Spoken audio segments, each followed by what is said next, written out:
Have you ever had a time in your life where you genuinely didn't want a serious relationship, but still wanted connection and chemistry? Fling is a dating app that's designed for this intention, where you can meet people who are on the same page and there's no pressure to define what you're looking for, whether you're coming out of a relationship or divorce, or you just don't have the time to really date. Fling is a great alternative to get back out there because casual dating is only problematic when we aren't aligned on expectations. You can keep things light, be upfront about your intentions, and connect with people who are looking for the same vibe. And the best part is that for women, Fling is completely free to join. You can sign up and start using the app immediately without any paywall standing in the way. You also get to choose who can see you, share photos privately, and keep things discreet, which gives you more control over the experience. It's time as women we reclaim the Fling in a way that works for us. Download the Fling app in the App Store or visit fling.me today. Again, you can download the Fling app in the App Store or visit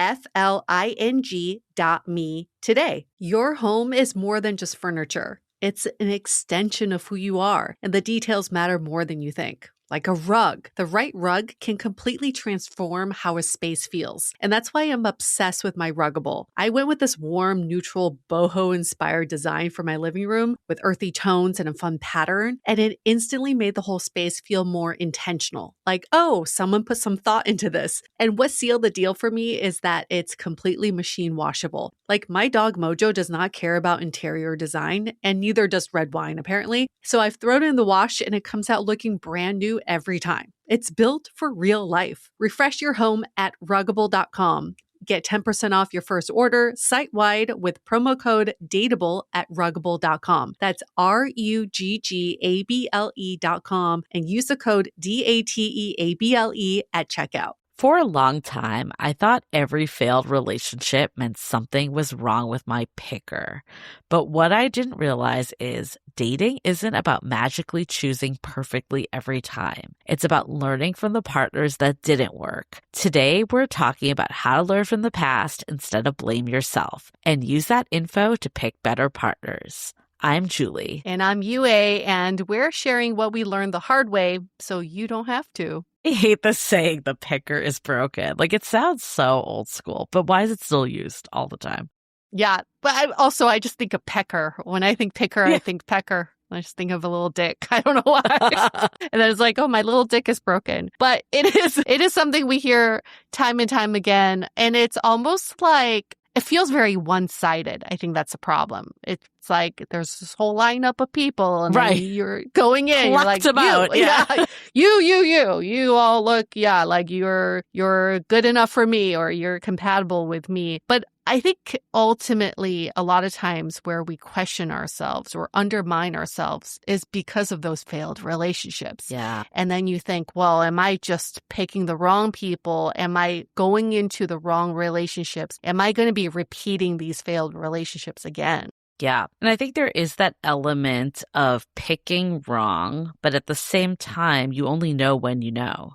So sometimes in a relationship, it takes time to reveal itself. That being said, the more experience you have, you can pick up on subtle things early on. Like if someone tells you they don't want to be in a relationship, probably not the person to pursue, right? And sometimes people are that blunt. Like that's the crazy part, is that people are that blunt. Or if they just have a history of having very casual relationships, being non-committal. It's at least something to discuss with them to see how they've grown instead of just jumping in, pretending like they'll be different with you. I know. There's only so much you can do upfront. And yes, we should be doing more upfront, be more discerning, but someone's right for you until they're not. And we've absolutely seen relationships years and years into the relationship where then someone reveals himself to be not right for that person. But it was right for many years. So don't be afraid of what's to come, because who knows what the future holds. But it is that upfront, there's only so much you can do to pick that person. And then once you're in, commit to that person being the right person. Yeah, I do think, though, there sometimes are signs that we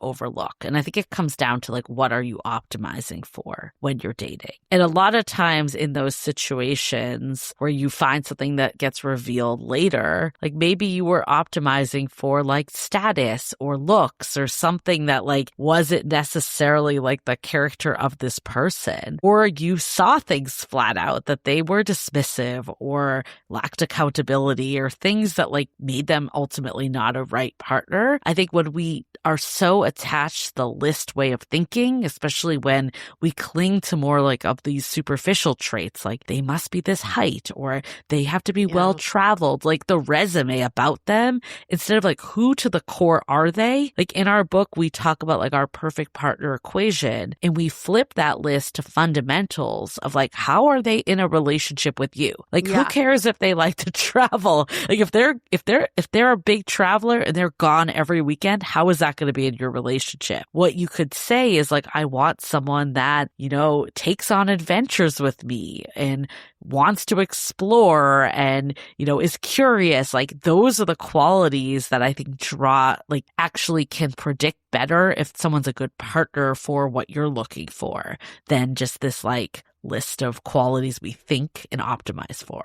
And the list we often have has nothing to do with us, is independent of us. So we've heard of so many people being like, I think I found my person. They also love sushi. They grew up in the Midwest and they love traveling every summer. But is that in relation to you, or is that just by happenstance that you both happen to have the same lists and your lists match up, but it's not like you worked on these lists together? What is a good indicator of someone being good for you is when someone comes up to us and goes, I think I found someone really special. They make me feel so good about myself. I feel loved. I feel seen. I feel safe around them. We love talking about our own anxieties that come up, and we love also supporting each other through challenges in life. Like those are in relation to you that you get to build together, but you don't get to experience that till you're in relation to this person. And look, the person from the Midwest that likes sushi, that travels, like they could end up being a great partner for you, but they also couldn't. Like it's like more of it, I look at it, it's more of like rolling the dice with that. And those are maybe the situations that reveal themselves later. And you're like, ooh, not really the person I thought. And then you're like, my picker is off, you know? But the problem was you weren't picking based on like what the right qualities were to begin with. So I think when you're looking at it more in relation to like values you have and how you want to feel around this person and are you aligned for the future, then the person ends up being like you end up picking better because like you have the right criteria to begin with. Yeah. A lot of you have heard this too. When we hear this all the time, the people who end up in happy relationships, they always go, this wasn't someone I thought I would end up with. Yeah. And why is that? Because when we think we need to have the right picker, we start evaluating really quickly on that. In the first 5 minutes, we're like, no, this is a yes or a no. But in those situations where people end up with people they never thought they end up with, is that they gave people time. They gave the relationship time. They gave these experiences more time. So the picker is calibrating along the way. And it's not doing that yes or no from the get-go. I think though, you know, to go back to what we were saying earlier, there's no shame in picking wrong. I think you actually need to have these experiences in order to inform the values that you're looking for. Like it's so hard to just like without any experiences in your life to just be like, I know I need someone that does X, Y, and Z. I mean, you can definitely draw from like past, you know, friends or family members or people in your life that aren't romantic. And like we do all that in our book too with the perfect partner equation. So it's not like you can't do it, but it takes more conscious work. I think the easier thing that we tend to slip into when we're first dating are these more, you know, surface level qualities because we have like imagined this person in our head. And that's like the stuff that's super tangible. So I do kind of think you need to go through some of these experiences to be like, okay, this is what I thought I wanted, and maybe this isn't that important. Or, okay, like for me, I'll give mine, was I never prioritized consistency ever when I was looking for a partner. But because I had this relationship that was wildly inconsistent, it became top of mind for me. So when I was looking for a partner the last time around, when I was dating before meeting my husband, that was huge for me. And if someone like couldn't demonstrate consistency, like I didn't care what else they had to offer. Like to me, I needed someone that felt safe and secure, but I don't think I would have had that language to even say that 10 years ago. Like I needed all the experiences to get there. And of course, that's not the only thing they had. Like there's more. You had to be attracted. You had to get along. You had to like have deep conversations, but at least it was like a baseline I was aware of that at least set me up to be in a better partnership because I had to like cross that barrier. And if you're new to dating, early dating, or you're getting back into dating, understand this is all an experience and experiment at the same time. And it is for you to keep calibrating your picker. And when you think about your failed relationships and you think like, well, I picked the wrong person, I hope I don't do that again.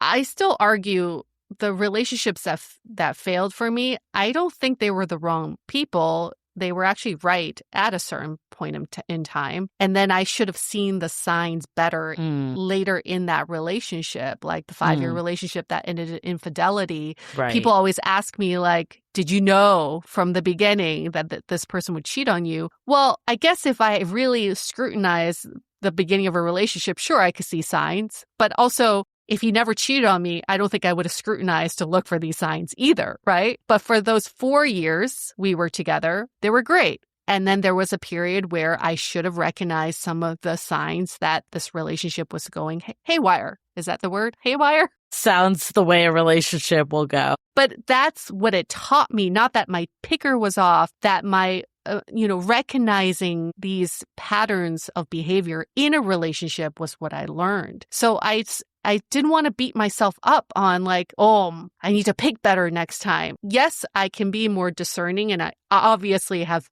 other qualities to look at now, but don't beat yourself up. These are all experiences that we get to have in a lifetime. Yeah. I want to talk about, though, how you can hit that, like the baseline of not beating yourself up, but also being like, okay, now that this did happen, what do I not look for next time? And how do I change things?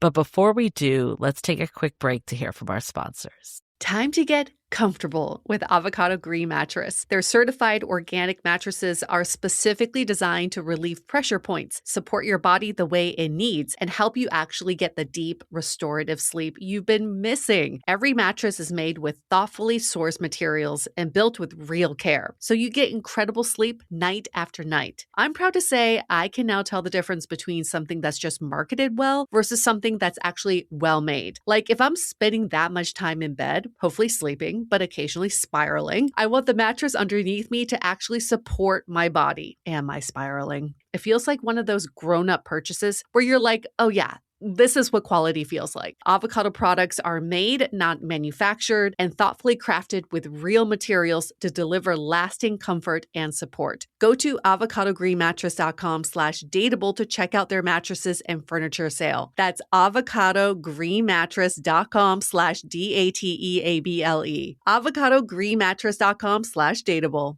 If you're someone whose book talk algorithm is basically just dark romance recommendations, I have one for you. Losers Part 1 and Part 2 by New York Times bestselling author Harley LaRue. I love this book because it transported me back to high school. It's a dark romance that starts with a former queen bee reconnecting with the 4 guys she used to bully in high school. What begins as revenge turns into something way deeper. Found family, healing, queer representation, kink exploration, and honestly, some of the most emotionally layered relationships I've ever read in this genre. It was such a page turner, I could not put it down. The relationships between all the characters are what made the story so addictive. And if you're a physical book collector, the new deluxe editions are gorgeous. They have stenciled edges, exclusive fan art, and the foil covers connect to create one complete set. You can find Losers Part 1 and 2 by Harley LaRue wherever books are sold in print and in ebook. I feel like summer always makes you reassess your wardrobe a little bit, right? You suddenly want lighter fabrics, softer materials, pieces that look polished without trying too hard. And that's exactly why I keep going back to Quince. They make high-quality essentials like breathable European linen, washable silk, soft organic cotton, but without the insane luxury markup. I am literally dressed head to toe in Quince right now, Quince linen that is, and it's basically become my personality at this point. I've got the linen tank and the matching linen pants. It's comfortable enough to wear all day, but I still feel put together on calls, errands, dinner, and even recording podcasts. And their stuff is surprisingly affordable. Everything is priced 50 to 80% less than similar brands. Elevate your summer wardrobe. Go to quince.com/dateable for free shipping on your order and 365-day returns. Now available in Canada too. That's QUINCE.com/DATEABLE for free shipping and 365-day returns. Quince.com/dateable. I feel like you're saying that, but I do feel like you did prioritize and pick differently because I think there were maybe moments of like someone that partied a lot or like things that like you were able to see in retrospect.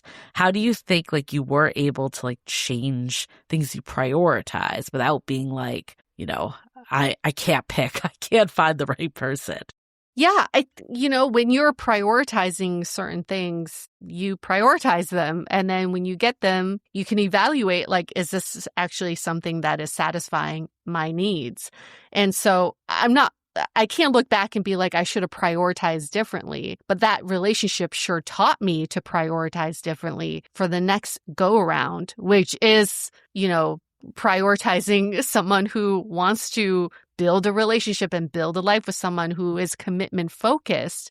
So I'm never going to beat myself up for that, but I am glad that I took that as a learning experience. And for all of these relationships, whether they're success or failed, they're all learning experiences to take into the next one. Right. It all builds on each other. And I think like, I don't know, when I look back on certain relationships, like I value different things, like the partying is a big one for me too. But that's just like the place that I was in my life at that point where, looking back, I'm like, oh, like, maybe this person did drink a little too much and like do some stuff that wasn't really what I want. But at that time, it like wasn't even weird to me because I was so in that zone. Exactly. Yes. And let people evolve too. I think you can prioritize that at one stage in your life, and then two people could evolve out of it and be like, okay, that was a phase. But there are relationships where one person stays in the same universe for a while, and then you just have to recognize, okay, we've kind of evolved into different directions. And that's something to accept too. I also think it's important, and I've done this after breakups, of like listing out what I didn't like what didn't work for me, but also what I did like. Because I think the reality is with any relationship, there's a reason that you're staying in it, even if it's not perfect. And maybe you can find those qualities in someone else. Like, for instance, like with my ex, I really liked like his playful energy. Mm-hmm. And I wanted that in the next partner. And I think my partner has that too. Mm-hmm. But he also has the consistency that was lacking. Yes. So it's like, it's not like saying like, okay, I need to like start from zero and find someone totally different than my past. Like there's a reason you were drawn to that person. They have good qualities. They have qualities that made a relationship not work. It's a very good point. I think that's what we're also trying to say with your trying to calibrate your picker is that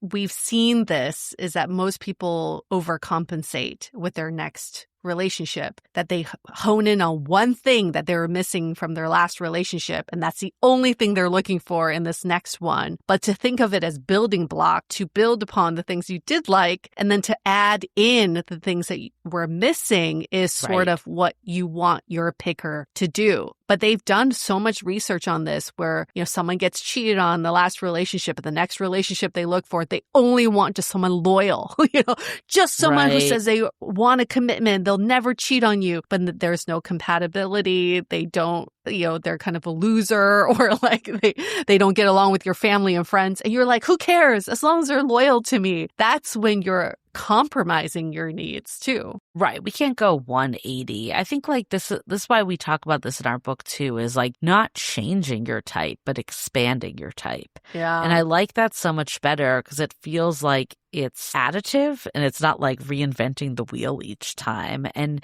yeah, I mean, I think the whole like the picker part, like, and we're not saying like don't look at your patterns, because we can't say like I have no responsibility either. Like I think it's don't beat yourself up. Sometimes things reveal over time, but if you have a history of being with people that treat you a certain way, or infidelity or whatever it might be, it needs to be like, what is that common denominator in this type of person, so I don't keep going for that type of person again. One key distinction for all of y'all to think about is there is a difference between picking and accepting. So we see with a lot of you are very adamant about who you're picking. Like, this is what I want, this is the list. But who you accept into your life to have a relationship or situationship with is actually different than what you said your picker would do. So even if you're refining your picker, also look at what is the tolerance you have for the attitudes and behaviors around you. Just because you say one thing doesn't actually mean that you are living up to that. So what's a quality for you that you could look back in the past that you were like, I used to be really drawn to this quality that I don't want any part of now? Or do you not have one? Oh, I think there was a time that I really wanted someone who loved traveling all the time. Like I really wanted to be someone nomadic and be with someone nomadic. And now I look at that and I'm like, that's not sustainable. Yeah. I can't. How do you have a relationship with someone who's gone every other week? Yeah. I think for me, it was like kind of like this person that was more like charismatic, life of the party, like, in the right social scene, like all that, which is so funny because that's not my partner. But like, it's like not into like the social hierarchy and all that shit at all. But it's like that was something that I definitely valued, and I was like picking from a specific pool of people that went out a lot and did a lot and were really like socially active, but also like that kind of corresponded with people that didn't want to like settle down as much. They were like restless. Yes, exactly. And it's also an external quality you're looking for that doesn't relate back to you, like them being charismatic. How does that relate to you and how you feel in that relationship? And that's sort of the problem with the list that we see a lot of times. Yeah. It's like it's all external stuff. Well, I think that is actually turning that. Like, what did I actually like about that? It's like I want someone that like makes me feel good and sees me. And I get that with my partner, even if he's not like working a room. Like I don't need him to be working a room. And also it's like I want someone that goes out and does things and explores, but like I can do that with my partner, but he's not like going out on his own all the time. Like I wouldn't want someone that was just like always off doing stuff and like not including me, or like I was like tagging along either. Yeah. But here's the okay, so here's where the picker versus acceptance came into play for me. I would verbalize, say, I wanted someone who was confident in their career and in their career path.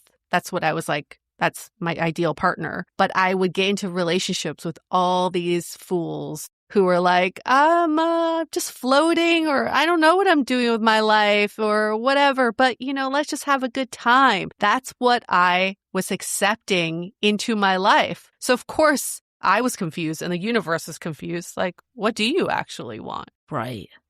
Such a good topic, though, because I think we really can learn from every experience. And it does. I'm a huge believer of journaling after a breakup and really like calling out what you like and what you don't like. So it helps refine the type of person you're looking for. And then what characteristics, again, I will always refer back to this perfect partner equation, because I really think that is the way to look for someone opposed to the list. It's how are they in relation to you? How are they like operating in a relationship? How are they making you feel? How are you building together? Those those are the real big components. So if you have not gotten our book yet, this is a plug to go listen to our audiobook, download the ebook or the Kindle edition, or get the hardcover, or go back. If you have read the book, go back to this chapter, finding clarity. Yeah, we lay it out for you in a equation format.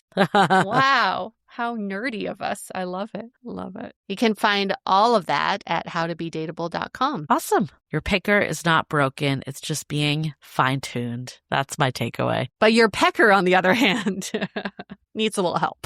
And on that note, we're going to see you next week. Bye. Bye.